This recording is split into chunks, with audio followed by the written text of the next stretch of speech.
Hey YouTube, Coppersan here. Welcome to episode 3 of our adventures in the heroic challenger world. Currently in the video it's day 3 and I already did my dailies and monster park, which means we're almost level up again. If you plan to grind on this class, it's so easy. Renner skill kit is really nice for lazy grinding. Just place your Third Plum Blossom Sword, Riotious Heart at a nice spot and your erda shower skill and then your will skill, and then you'll be able to confine yourself to a smaller part of the map and just jump around there holding down your attack button. It's so easy. Also, friendly reminder that today is Sunny Sunday with boosted XP for Monster Park as well as boosted runes and combos, so make sure to run Monster Park and grind to your heart's content this Sunday. In the video it's still Saturday, but we'll get there. Anyway, our goal for this video is to reach level 260, complete the 6 job advancement and defeat easy Lucid solo. I'm a bit worried about our current damage and especially our IED, so I bought 20 glowing cubes for 240 million because I just love cubing. I first wanted to reroll my emblem, but my luck was completely non-existent on this item. So after using 9 cubes, I rolled 12 damage, 6% all stats and 9 attack, while before we had 9 damage, 9% all stats and 9% attack. So I guess we just traded 3% stats for 3% damage. Whatever, this item, I'm not feeling it. Let's see if we can get luckier on our secondary. You know, that item that I wanted to invest just a little bit in because we're going to replace it in a few weeks. But 3 cubes in and we went from epic to legendary, so I guess I was just saving up all my luck for this item. And after a few more cubes, I rolled 12% attack, 9% int, probably making me the smartest Ren in Challenger World, and 30% IED, which I'm very happy with since we were missing quite a bit of this stat at this point. So my Glory Guard ring still only had 15% strength, and since I still had a ton of those event ring cubes anyway, I decided to just throw them all on this ring. And I'm going to fast forward a bit here. Those cubes can rank up to legendary, by the way, but I guess I used up all my luck earlier. After almost using 100 cubes, yeah, 100, we were still at unique. I did manage to get 18% strength, so a win is a win, I guess, but wow, 100 cubes and nothing. What the hell, man. Anyway, moving on, we cleared Golux to farm some Golux coins, and I also figured I want to quickly grind for 30 minutes to level up to 255. I also bought a hyper teleport rock so I could move around a bit more efficient looking for a nice map. Rest in peace, 100 million meso. For example, Last Horizon 3 had level 9 burning, so even if the layout and spawn aren't the best, the high burning will still make our grind worth, you know, it's still double XP almost. In the end, I did like Last Horizon 5 better, as there we had a nice setup where we can place our summons on the right and the top and then we just go up and down. Even though this map is a bit bigger, it worked quite well, and since not many people go there, it also had higher burning. So there I hit level 255. And then to finish up my XP card, I went to World's Sorrow Depth 3 in Limina, as there we just have to jump and attack from left to right. I think it is preferred to grind in places like this over Celas, because here you can also find familiar cards. To unlock this system, talk to Roro on the left side of the screen to finally unlock this content. We've been waiting with this for a while. I unlocked the potential of all my fams cards, but sadly one of them only had like 1% attack and that's it. Better than nothing, I guess. I also want to unlock a badge right away so that we can equip 2 familiars for a massive 2% attack power in total. We actually found 2 of those 1% attack familiars. So let's quickly kill a few more mobs in Limina so that we can get the Apocalypse badge, which also gives a bit more attack power. Clear the quest on the left side to get the second slot unlocked once you have collected all 5 familiars from this area. Great, we actually gained a little bit of combat power. By the way, if your beginner skill to summon familiars doesn't show up, make sure to change channel or relog. I had the same issue. I was like, where can I summon familiars? But I just had to change channel and then the skill appeared. Alright, we need to prep for fighting easy Lucid. More damage, that's what we're gonna get. I was debating if we should try and make meso gear, but I think it's better to focus on damage earlier on, since we don't really grind for hours anyway. I'm more of a daily player. If we get stronger, we can kill more bosses, so we can sell more boss crystals, and then we can make mesos that way that we can then use to build drop gear. I think I had some flames that I claimed, so I'm using those on my bossing accessories, and I'm hoping for something nice. Since we have multiple pieces of gear, I like to just roulette between my items, and once I get a nice increase on one item, I move over to the next one, and then to the next one, and then to the next one.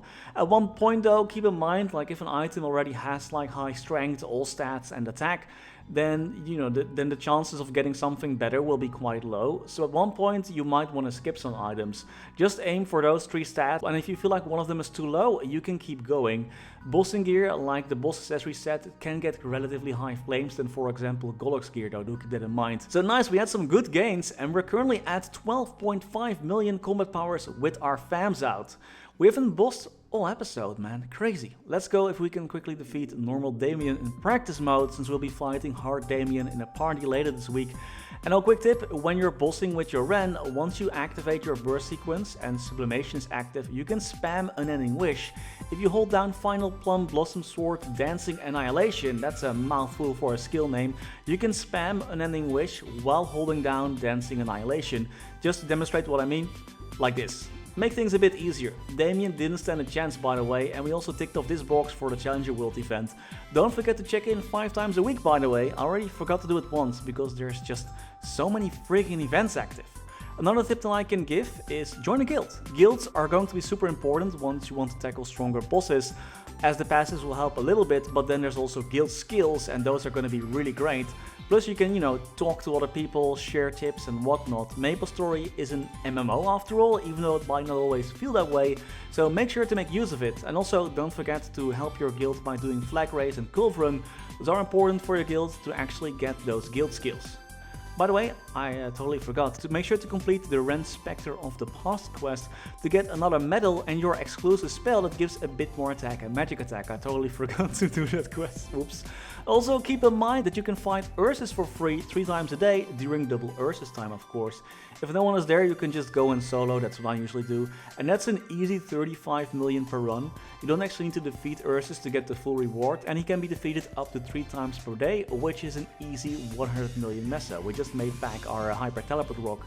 Next up, we're going to get some totems from the good old Afterlands questline. I made a guide video for this specific content a while ago. It's still relevant and I still use it because Afterlands is such a dumpster fire that if you mess it up once, you have to go back and trace back like all your steps, which is super annoying. It takes about 30 minutes to complete. We start the quest, get murdered by a blue ribbon pig. I just played through the fixed part of Afterlands and then it was already reset, which means Sunny Sunday is here. So I guess we'll save Afterlands for later because we gotta make use of this EXP, and this also means this video is going to be day 3 and day 4 in one. It is what it is. Time is short, unfortunately only 24 hours a day. Let's go run Monster Park. Holy crap. 13% per run, that's insane. After 7 runs, I was already almost level up, 97%. Then I'll just do my dailies and then we're level 260. I skipped the story for Cernium and Burning Cernium because, we've seen that, we've all been there.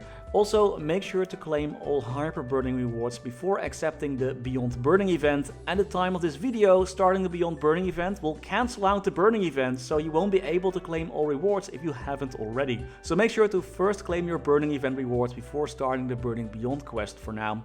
And then it was time to start the 6th job advancement. You can activate EXP cards and whatnot and filling up the stones, just don't overdo it like I did. Like I popped MVP, small EXP potion, triple EXP, and then I was done in like 10 minutes and I had to sit through 20 minutes of dialogue, which was kind of boring. Completing the 6th job advancement and going through these stages of the Arcane River, so nostalgic. Feels like just yesterday when we did all of that. Actually, no wait, we just started yesterday anyway. Alright, 1/6 job advancement later, and there we go. I just have the origin skill for now, and I think that's enough. So for the finale in this video, let's go fight Easy Lucid in practice mode to ramp up item burning. We're gonna fight the real Lucid later this week with buddies. We're gonna do like the whole pass thing. We're gonna try and liberate really fast. I'm at the moment at 13.3 million combat power. Make sure to make use of your dashes, by the way, and float to get out of harm's way of the sickles or whatever you need to do. The whole fight took about 7 minutes and roughly 4 rounds of burst. Not too shabby for a character that's just 4 days old. Now we can ramp up item burning, and once we have all of those equipped, we're almost at 15 million combat power. I'll claim all remaining 6 job stuff from events later, and I first need to do my weekly, and then I need to figure out what's important and which skills have priority. I'll look up the Ren Discord or see if someone has an image on what we need to do. I think if you clear your weekly quest and claim all rewards from like the Challenger event, the Winter event and whatnot, you get a point in Sol Janus and then all your skill masteries, which I think is what you'll need to do, but I'll get back to you all on that tomorrow, or if someone wants to share it today, in the comments, that'd be great as well. I'm going to check that out tomorrow. I'm gonna keep grinding, I'm gonna keep being a dad and take care of my daughter. So cheers everyone, good luck grinding, and don't forget to subscribe for more content, and I'll see you in the next episode. And as always, special thanks to our members making these videos possible. Special thanks to Niels de Comic, Rama Waar, Sebastian Hanoi, Kaudi Mora, Wine Lee, Backspace OTI, Ziggy Deer, Flidiot, Knifesu, Cloudfix, Michael Meshaka, Ratius, Betrayal 1489, Silvio Nato, Striker Elk, Riser RU, Max Bernhardt, The Passenger, Scotty Flies Fast, Only, Spatsty, Snafu Pop, Dewey Tran, Kanye Wu, Domi Kirch Nehammer, Dex Zoo, Dante Victory, The Wolf Drake, Lord Fazil, Mathenu Dev, Tils Kurspet, DVNCA, and Schwandro. Thank you all so much for watching. Stay safe and happy mapling.